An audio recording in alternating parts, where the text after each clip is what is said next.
When you get Xfinity Internet, Flex is included free. And finding what to watch on TV is now as easy as popcorn. Show me my favorites.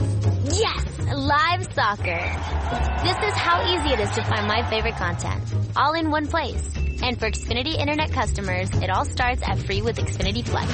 This is a way better way to watch.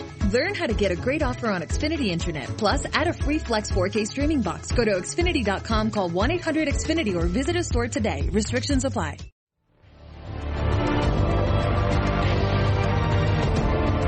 This is CBS Eye on the World. I'm John Batchelor. Gordon Chang, at Gordon G. Chang, Gatestone Newsweek in the Hill. Gordon, I understand that China, the People's Republic of China, is upset with the very small and very earnest nation of Lithuania, 2.7 million people. Why, Gordon?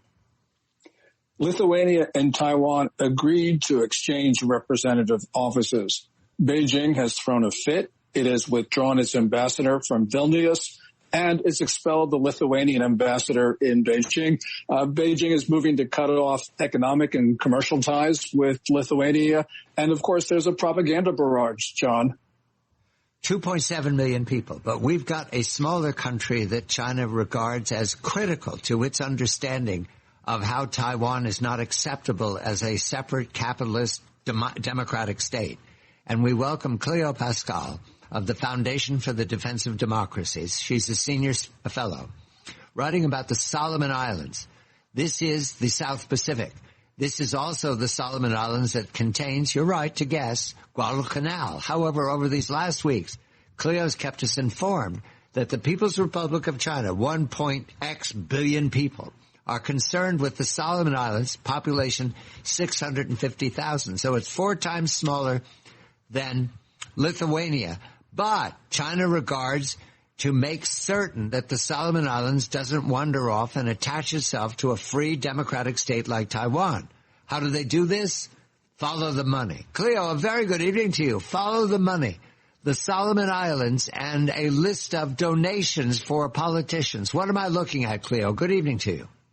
Good evening. Yes, this document leaked out, which showed which 39 out of the 50 members of parliament in the Solomon Islands were getting payments that were signed off on by the Chinese embassy. So in the past, there has been government transfer. The Taiwanese did it also when they had a relationship with the Solomons. All of the constituencies would get a certain amount of money from Taiwan. Then it was from China. But now what they're doing, instead of saying we're going to give the money to everybody, they're saying we're only going to give the money to those who are supporting, it looks like, the government in power. So they're disenfranchising the opposition ones, making it harder for them to get reelected because they use those constituency funds either as a personal slush fund or in order to show their constituents what a great job they're doing.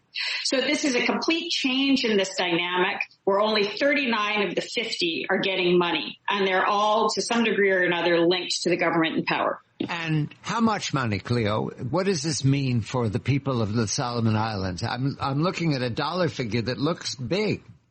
Yeah, well, it's not so that's Solomon Islands dollars. It's in U.S. dollars. It's about $25,000 per member of parliament, which in the Solomons is quite a bit of money. If you remember, Daniel Suidani, who's the premier of Malaita province, couldn't gather up the $100,000 he needed for potentially life-saving treatment in Australia. So that this amount of money can be transformational for an individual in a country like the Solomon Islands. Gordon, do you have a question for Cleo? Cleo, there must be some political fallout in the Solomon Islands when the corruption is so clear. What's been happening? So there have been several things that have happened just in August. There was this case. At the same time, there was a petition put in from people, just citizens from Malaita province, which is the province that wants to maintain a relationship with Taiwan, who are living in the capital, Honiara, to the prime minister. And their document, their petition is one of the best analyses of Chinese political warfare that I've read, much better than what's coming out of a lot of the think tanks. They describe describe step by step what they don't want the Chinese Communist Party to do in their province. And they describe specifically things that are what the Chinese call three warfares. They say, and this is a quote, they don't want that the government, they say the government continuously harasses the local government of Malaita through individuals, the media, and even through the abuse of legal process. That's the three warfares. That's psychological, media, and lawfare. They know how China is pushing them. They say that they don't want newly arrived overseas Chinese to come in and take all their jobs. It's this deployment of overseas Chinese in order to integrate into the very ground level of the economy and take over the levers of economic power that way. They say they're very specific about it. They know that there's a World Bank contract that looked like it might be withdrawn from their province in order to put pressure at an infrastructure level on the government in order to give in to PRC demands. So it's a very detailed list of how China goes into a country and applies political warfare in the service of advancing comprehensive national power as described by the people who are living it. Cleo, is this an outlier, or is this typical of how China is dealing with the Pacific Islands? This is not just, it's the playbook. It's the Pacific Islands. It's other parts of Asia. It's Latin America. It's Europe. This is the playbook. The only question is how much they're allowed to get away with and how compliant the local government is to acceding to their authoritarian demands. So in another case, again from this month, you brought up Guadalcanal.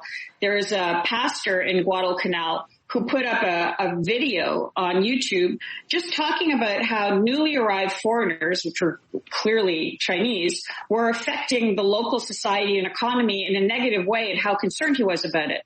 And the MP, the local member of parliament, made a call to the police and allegedly said that this was racist, and the police were sent to his house to have a little chat with him. And his wife, to her credit, said, are we living in a communist country now? Not yet. They're not yet living in a communist country, but that's the direction that the PRC wants the Solomon Islands to head in. And if you've got a compliant government, it's actually to the advantage of that government to create problems in the country that justifies increasing authoritarianism. And there was a civil war in the Solomons relatively recently. Australian and other peacekeepers were involved. And the question is this time whether it'll be Chinese peacekeepers that are brought in to keep the peace. Gordon, we have about a minute. Go ahead. Cleo, you mentioned the hero Daniel Sedani. Can you give us an update on his status? He's in Australia, awaiting to go back. There seem to be problems or delays of some sort in getting him on a flight. There's concerns that they're trying to keep him out of the country until the window for a no confidence motion can come up again, which would be November. So there's some elements that seem to want to keep him out of the country for as long as possible, so that elements that are against him, pro-PRC, anti-free world, can get more pieces in place before he comes back. Cleo, and the Australians have not gone to speak to him at all. He's sitting in their country and they haven't even gone to talk to him. Why are they persecuting this man? Does this help them advance their case in the Solomon Islands? What is the expression? He is, Premier Daniel Sedani of Malaita province has been very clear about his belief in democracy and how important it is for the countries to maintain relationships with other democratic countries like Taiwan, as opposed to the PRC. And so for that, they persecute a man who's mortally ill, and they don't care, and everybody knows it. Is this to intimidate other politicians who might dissent? Absolutely. Absolutely. And it's being watched. And who's been backing him up? I mean, Australia and New Zealand and the US and others go around pumping millions of dollars into so-called pro-democracy programs around the region. And then they've got an actual guy who's literally willing to die for his democratic principles, and he's getting no support. Cleo Pascal, Senior Fellow, Foundation for the Defense of Democracies. Gordon Chang, Gatestone Newsweek in the Hill. This is CBS Eye on the World. I'm John Batchelor. Stay tuned for more of CBS Eye on the World with John Batchelor. When you get Xfinity Internet, Flex is included free, and finding what to watch on TV is now as easy as popcorn. This is a way better way to watch. Go to Xfinity.com, call 1-800-XFINITY, or visit a store today to get a great offer on Internet and add Flex for free. Restrictions apply. Everyone loves shopping online. Well, I'm going to tell you what I tell my golf buddies when they buy clubs. Stop searching for coupon codes. Download Capital One Shopping to your computer. Capital One Shopping instantly searches for available coupon codes and automatically applies them at checkout. Plus, it's free, and you don't even need a Capital One card to use it. That's like hitting a hole-in-one without even trying. Capital One Shopping. It's kind of genius. What's in your wallet? Savings and available coupons vary.